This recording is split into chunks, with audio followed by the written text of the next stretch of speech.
বন্ধুরা, WBCS and PSC coaching চ্যানেলে তোমাদের সকলকে ওয়েলকাম জানাচ্ছি। আজকের আমি তোমাদের জন্য তোমার যে আপকামিং ডাব্লিউবিসিএস প্রিলিমিনারি পরীক্ষাটা আসছে সেই পরীক্ষার জিওগ্রাফির প্রিভিয়াস ইয়ার কোশ্চেনের সেট নাম্বার 2টা নিয়ে এসেছি।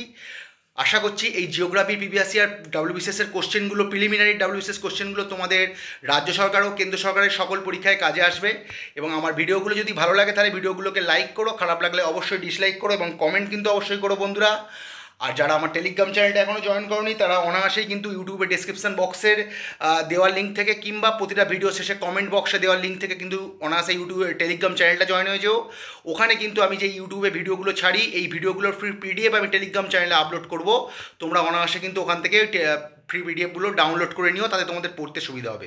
তো চলো বন্ধুরা, আজকের প্রথম প্রশ্ন, উপদ্বীপীয় ভারতের সর্বোচ্চ পর্বত শৃঙ্গ বা পেনিনসুলার ইন্ডিয়া। পেনিনসুলার ইন্ডিয়া বলতে তোমাদের আমি বলেছিলাম, যেমন ধরো কেরালা, অন্ধ্রপ্রদেশ, তামিলনাড়ু, তেলেঙ্গানা, এগুলো তো বোঝায়। এছাড়াও লাক্ষাদ্বীপ, আন্দামান নিকোবর এগুলোও বোঝায়, পদুচেরি এগুলোও বোঝায়, ঠিক আছে, পেনিনসুলার ইন্ডিয়া। কিংবা যদি কোশ্চেনটা এরমও আসতো যে দক্ষিণ ভারতের সর্বোচ্চ পর্বতশৃঙ্গের নাম কি, দুটোই কিন্তু সিমিলার কোশ্চেন, ঠিক আছে, বিভিন্নভাবে তোমায় দিতে পারে। মহেন্দ্রগিরি, আনামুদি, কালসুবাই, মহাবালেশ্বর।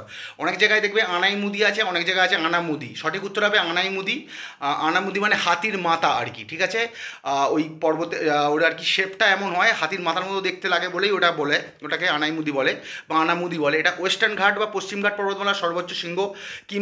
আর কেরালারও যদি বলে যে কেরালা রাজ্যের সর্বোচ্চ শৃঙ্গ, কিন্তু তখনও সঠিক উত্তর হবে আমাদের আনাইমুদি। এবং যদি বলে দক্ষিণ ভারতের সর্বোচ্চ শৃঙ্গ বা পেনিনসুলার ইন্ডিয়া বা উপদ্বীপীয় ভারতের সর্বোচ্চ শৃঙ্গ, তখনও উত্তর কিন্তু একই হবে। কিংবা যদি আসে যে সহ্যাদ্রি পর্বতমালার সর্বোচ্চ শৃঙ্গ, সহ্যাদ্রি পর্বতমালাটা কি, পশ্চিমঘাট পর্বতমালা বা ওয়েস্টার্ন ঘাট যেটা, সেটাকে কিন্তু আবার সহ্যাদ্রি পর্বতমালা বলে। এই সম্বন্ধে বহুবার নোট দিয়েছি, ওই জন্য রিপিট করিনি। পশ্চিমঘাট পর্বতমালার যেটা, সেটাই সহ্যাদ্রি। ওয়েস্টার্ন ঘাটকে সহ্যাদ্রি বলে। সহ্যাদ্রি পর্বতমালার সর্বোচ্চ শৃঙ্গ কিন্তু হচ্ছে আনাইমুদি। আচ্ছা, এই প্রশ্নটা তাড়াতাড়ি বলে দিতে হবে, নাহলে কিন্তু এটা অ্যানিমেট করা হয়নি, আর একটা নির্দিষ্ট সময় অন্তর এই স্ক্রিনে টাচ না করলে আমার ভিডিওগুলো হ্যাং হয়ে যায়, আবার প্রথম থেকে করতে হয়।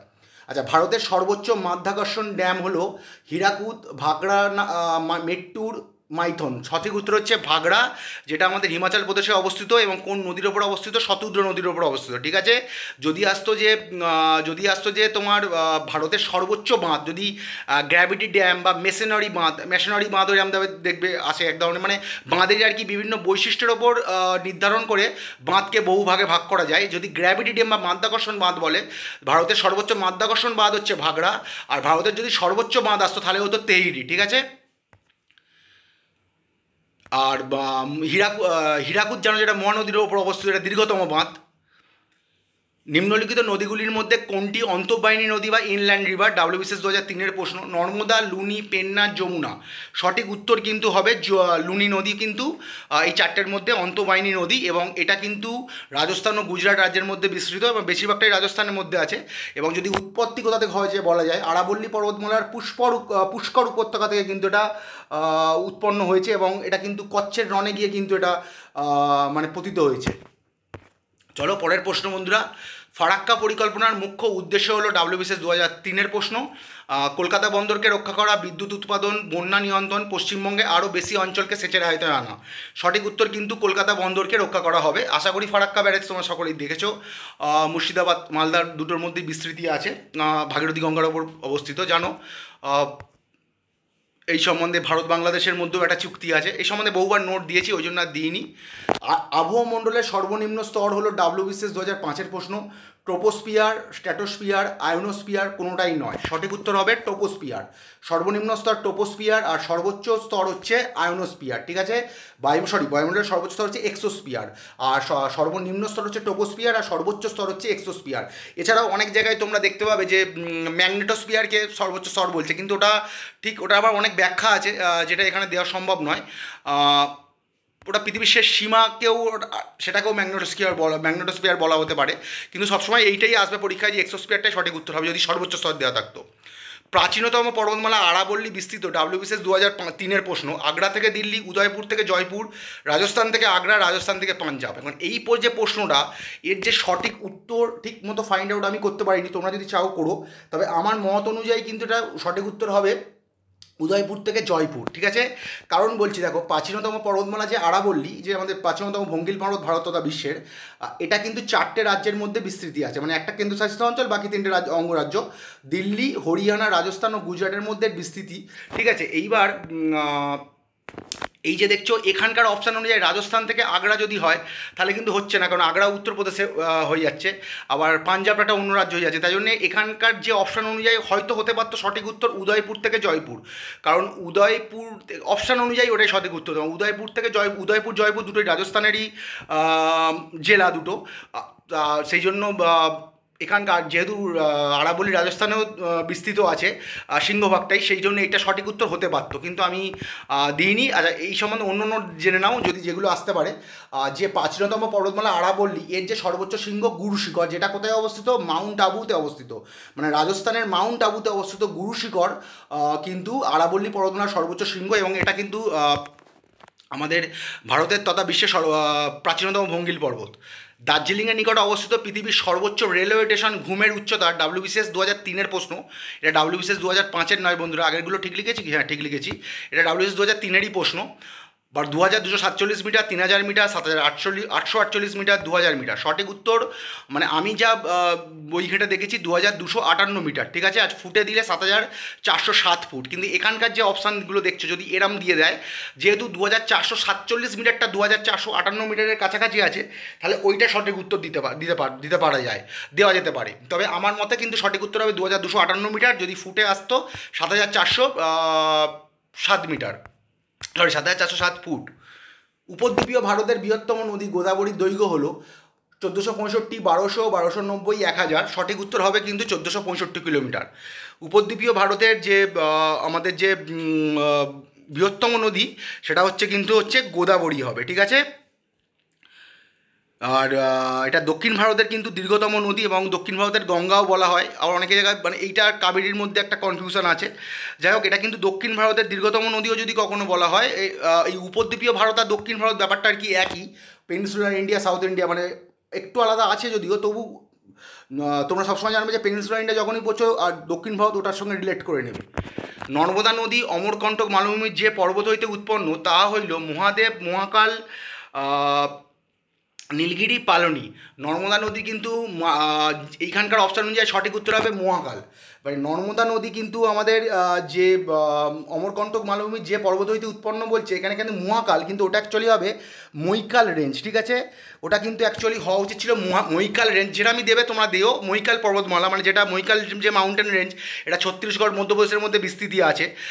এখানকারই অমরকণ্টক মালভূমি থেকে কিন্তু নর্মদা নদীর উৎপত্তি হয়েছে, এবং নর্মদা নদীর উৎপত্তি সম্বন্ধে কিন্তু আমি মিসলেনিয়াসের যখন জিওগ্রাফির সেট আপলোড করেছিলাম প্রিভিয়াস ইয়ারের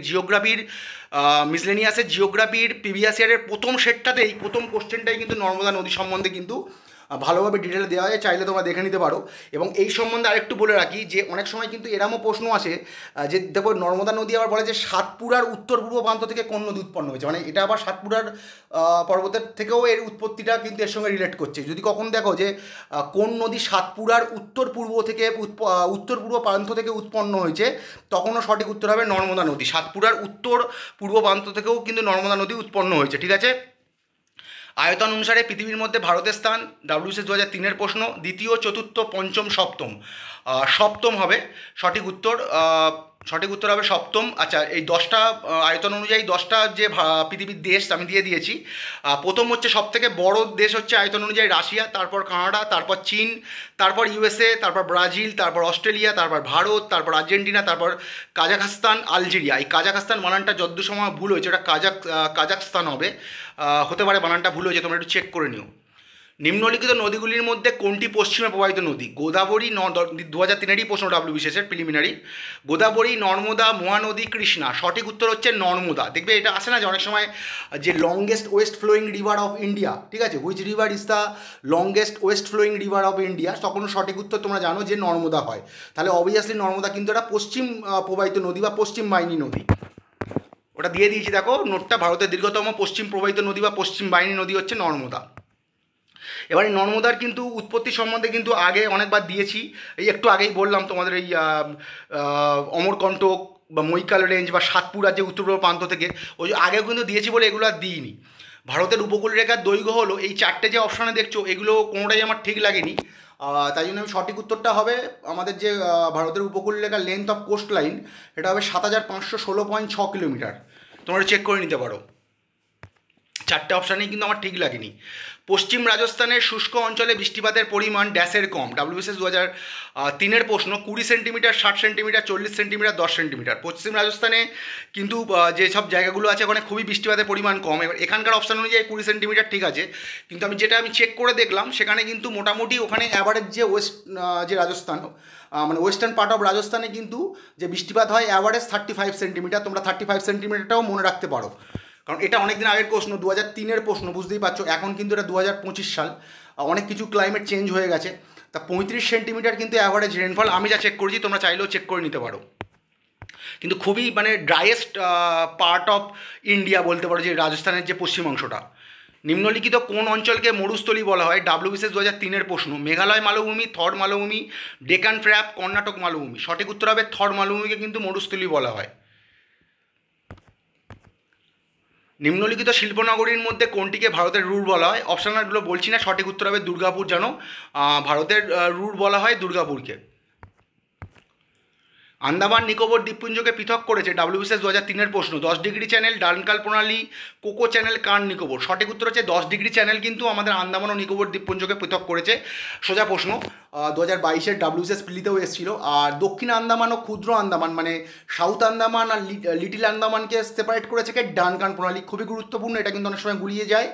আর এই যে কোকো চ্যানেলটা দেখছো, এটা কিন্তু ভালো করে মনে রেখো। তোমরা যদি স্পেসিফিক্যালি উত্তর এভাবে নাও মনে রাখতে পারো, উত্তর আন্দামান, তোমরা সবসময় মনে রাখবে যে কোকো চ্যানেল আন্দামান ও মায়ানমারকে পৃথক করেছে। এবার যদি স্পেসিফিক্যালি বলি তাহলে হবে উত্তর আন্দামান দ্বীপপুঞ্জ ও মায়ানমারের দ্বীপপুঞ্জকে কিন্তু কোকো চ্যানেল আলাদা করে। তোমরা জাস্ট উত্তর আন্দামান ও মায়ানমারকে এরমভাবে মনে রাখবে, দ্বীপপুঞ্জ এভাবে না মনে রাখলেও হবে। উত্তর আন্দামান ও মায়ানমারকে পৃথক করেছে কোকো চ্যানেল।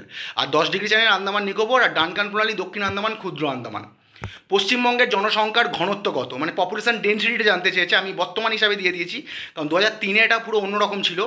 বর্তমানে পশ্চিমবঙ্গ কিন্তু বন্ধুরা, বর্তমানে পশ্চিমবঙ্গ কিন্তু জনসংখ্যার ঘনত্বের বিচারে মানে পপুলেশন ডেন্সিটির বিচারে কিন্তু দ্বিতীয় স্থানে রয়েছে। প্রথম স্থানে রয়েছে আমাদের বিহার। যতদূর সম্ভব বিহারের জনসংখ্যার ঘনত্ব হচ্ছে 1104 পার বর্গ কিলোমিটার, মানে 1104 পার বর্গ কিলোমিটার। আর পশ্চিমবঙ্গের জনসংখ্যার ঘনত্ব হচ্ছে 1029 পার বর্গ কিলোমিটার। ঠিক আছে। জনসংখ্যার ঘনত্ব অনুযায়ী কোন রাজ্য প্রথম? যেমন জনসংখ্যার ঘনত্ব অনুযায়ী সবথেকে কম মানে সবথেকে কম জনঘনত্ব কোথায় আছে? সেটা হচ্ছে অরুণাচল প্রদেশ, তোমরা জানো। আর সব কেন্দ্রশাসিত অঞ্চলের মধ্যে সবথেকে জনসংখ্যার ঘনত্ব বেশি কোথায়? এটা হচ্ছে দিল্লি হবে। মানে এই সম্বন্ধে আমি প্রচুর শর্টস ছেড়ে রেখেছি। এছাড়াও আমি যখন মিসলেনিয়াসের জিওগ্রাফি করিয়েছিলাম, প্রতিটা মানে পয়েন্ট আমি অ্যানালাইজ করে দিয়েছিলাম যে কোন রাজ্যের জনঘনত্ব বেশি, কোন রাজ্যের জনসংখ্যা বেশি, কোথাকার কোন রাজ্যের নারী লিঙ্গানুপাত নারী শিক্ষার হার বেশি, মানে জেলা হিসাবে আমি অ্যানালাইসিস করে দিয়েছিলাম। মিসলেনিয়াসের যে সেটগুলো আমি আপলোড করেছিলাম, দেখো প্রচণ্ড উপকৃত হবে যে কোনো পরীক্ষার জন্য, সমস্ত সাবজেক্টেরই। দুন শব্দের অর্থ ডাব্লিউবিসিএস 2003-এর প্রশ্ন। অনুদৈর্ঘ্য উপত্যকা, অনুপ্রস্থ উপত্যকা, হ্রদ, পর্বতশৃঙ্গ। সঠিক উত্তর হচ্ছে বন্ধুরা, অনুদৈর্ঘ্য উপত্যকাকে অনুদৈর্ঘ্য উপত্যকা দুন শব্দের অর্থ। ঠিক আছে। এবার এটা সম্বন্ধে নোট দেখে নাও। যদি স্পেসিফিক্যালি বলতো যে অনুদৈর্ঘ্য উপত্যকা কোথায় অবস্থিত ভারতবর্ষের, যদি এইভাবে বলতো, মানে শিবালিক পর্বতশ্রেণী, মানে তোমরা জানো যে হিমালয় পর্বতশ্রেণী মানে greater Himalaya, lesser Himalaya, Shivalik range, এইভাবে হিমালয়টাকে ভাগ করা হয়েছে। এইবারে ধরো যে শিবালিক রেঞ্জ যেটা বা শিবালিক হিলস, যেটাকে বৈহি হিমালয় বলে, মানে আউটার পার্ট অফ হিমালয় যেটাকে বৈহি হিমালয় বলে, আর নিম্ন হিমালয় যেটাকে লেজার হিমালয় বলে, এর মধ্যবর্তী অবস্থানকেই কিন্তু দুন বলা হয়। যেমন দেরাদুন, তোমরা আশা করি অনেকেই গেছে, উত্তরাখণ্ডে অবস্থিত। আর স্পেসিফিক্যালি যদি বলা হয় যে দুন কোন কোন রাজ্যের মধ্যে বিস্তৃতি আছে, উত্তরাখণ্ড, হিমাচল প্রদেশ, হরিয়ানায় এইরকম আর কি ভূমিরূপ দেখতে পাওয়া যায়। এবং এটা স্পেসিফিক্যালি বললে আউটার হিমালয় ও লেজার হিমালয়ের মধ্যে অবস্থিত। আউটার হিমালয়, এটাও আবার একটা প্রশ্ন এখান থেকে হয়ে যেতে পারে। যেমন ধরো গ্রেটার হিমালয়কে কিন্তু হিমাদ্রি হিমালয় নামে পড়ে, যেগুলো পরীক্ষায় আসে যে হিমালয়ের কোন অংশকে হিমাদ্রি হিমালয় বলা হয়, গ্রেটার হিমালয়কে কিন্তু হিমাদ্রি হিমালয় বলা হয়। কোন অংশকে শিবালিক রেঞ্জ বলা হয়, আউটার হিমালয়কে বলা হয় কিন্তু শিবালিক রেঞ্জ, ঠিক আছে। এগুলো এটাও এখান থেকে এই যে দেখছো প্রথমে দেওয়া আছে যে আউটার হিমালয়কে কী নামে পরিচিত, 4টে অপশান দিয়ে দিল, হিমাচল হিমালয়, হিমাদ্রি হিমালয়, এইভাবে দিয়ে দিল। তখন সঠিক উত্তর হবে শিবালিক পর্বতশ্রেণী বা শিবালিক রেঞ্জ। এইগুলো থেকে মানে একটা প্রশ্ন থেকে তোমরা অনেক রকম উত্তর তোমরা আর কি ফাইন্ড আউট করতে পারো যদি তোমাদের প্রচেষ্টা থাকে। নিম্নলিখিত কোন অঞ্চলটি মুক্ত আহরণের জন্য বিখ্যাত? তুতিকোরিন, কান্দালা, দিল্লি, পন্ডিচেরি। সঠিক উত্তর হবে তুতিকোরিন, তামিলনাড়ুতে অবস্থিত এবং এর বর্তমান নাম কিন্তু চেঞ্জ হয়ে গেছে থুতুকুডি, ঠিক আছে। যদি বর্তমানে পরীক্ষা দিতে গিয়ে দেখো তুতিকোরিন তোমরা পড়ে গেছো, হায়দ্রাবাদও মুক্ত সম্বন্ধে জানো, মুক্ত রিলেটেড। এবারে তুতিকোরিন দিয়ে যদি প্রশ্ন আছে তোমরা তুতিকোরিন পড়ে গেছো, তুতিকোরিন পাচ্ছ না, থুতুকুডি পাচ্ছ, তখন সঠিক উত্তর থুতুকুডি হবে।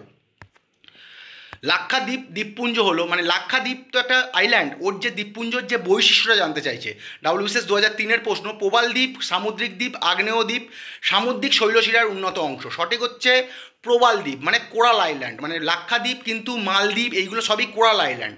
আর ভারতবর্ষের মধ্যে যদি বলে যে মানে কোরাল আইল্যান্ডের একটা এক্সাম্পল দাও তখন হবে লাক্ষাদ্বীপ। মালদ্বীপও কিন্তু একটা কোরাল আইল্যান্ড।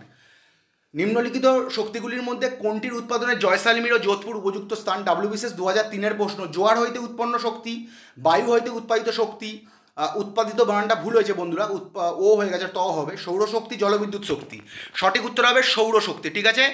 এই যে দেখছো রাজস্থানের জয়সালমীর ও যোধপুর এগুলো কিন্তু সৌরশক্তি উৎপাদনের জন্য বিখ্যাত এবং বর্তমানে কিন্তু যতদূর আমি ডেটা কালেক্ট করেছি সৌরশক্তি উৎপাদনে কিন্তু ভারতবর্ষের মধ্যে রাজস্থান কিন্তু প্রথম স্থান অধিকার করছে। তো আজকের এই পর্যন্ত বন্ধুরা, আমি খুব তাড়াতাড়ি কিন্তু জিওগ্রাফির WBCS 2003-এর দু একটা পার্ট বাকি রয়েছে, দেখি যদি পারি আমি মঙ্গলবার কিন্তু আপলোড করে দেবো, আর একটা পার্ট আনবো, আর কালকেরও আনতে পারি। তো ভালো করে দেখো, আমার ভিউ খুব কমে গেছে, তোমরা একটু বেশি করে শেয়ার করো, একটুখানি ভিডিওগুলো দেখো যাতে আমি তোমার জন্য আরও ভালো ভালো ভিডিও আনতে পারি। তো চলো বন্ধুরা, good day and good bye.